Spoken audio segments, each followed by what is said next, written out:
Principals really are responsible for just about everything in the building. I'm the instructional lead in the school, responsible for ensuring that our CTE, career and technical programs, and our core academic programs are aligned in their scope and sequence, that we've created opportunities and pathways for students who seek professional grade instruction in the arts and careers in the arts. Working with a staff of about 150 to ensure that their needs are met. We have a priority focus around equity, using the arts to dismantle racism through anti-racist art, through anti-racist expression, and community building.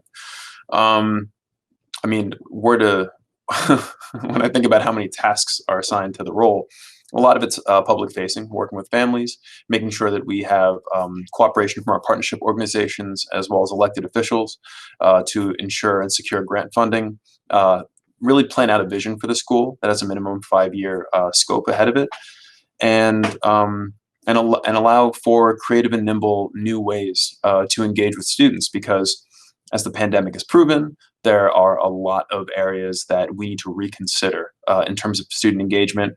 And I'm speaking digitally, but also in the context of mental health, emotional well-being, and creating community when we are unfortunately distanced apart. Key skills and experiences that helped me obtain this role.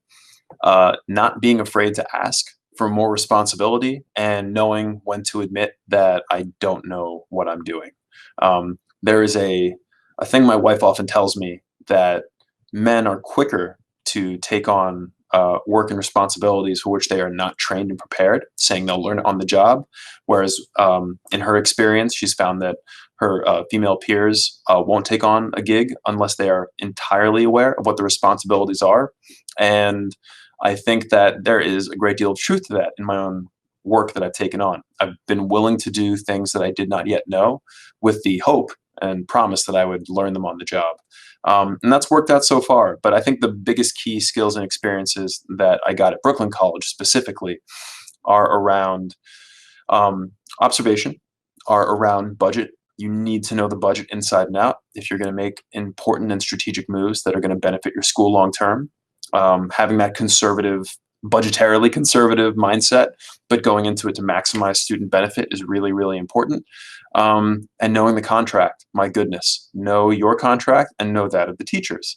I never knew classroom instruction better than when I became an assistant principal. I never knew teacher's contract and assistant principal work better than when I became a principal now. So there is a cascade to responsibility that kind of levels up your far-sighted view, right, of what happens within a school in the macro context. Some other key skills and experiences that help me in my current role are a wider sense of the private sector. So this isn't my first career. And as a teaching fellow, before I became an administrator, I had a responsibility to district management in a retail company. And that gave me the budgetary foresight to work as a principal, but also gave me a sense of how to work in human resources. And if this is your first time going into the principalship, there are going to be some difficult conversations. And it is really, really important to be well-versed in how to give people great news and how to give people disappointing news. And those two are obviously opposite sides of the same coin, but require the same kind of communicative dexterity that makes for a successful leadership position. I'm not here to toot my own horn. I've had struggles in all those things, but it helps to have that experience before you get into the gig.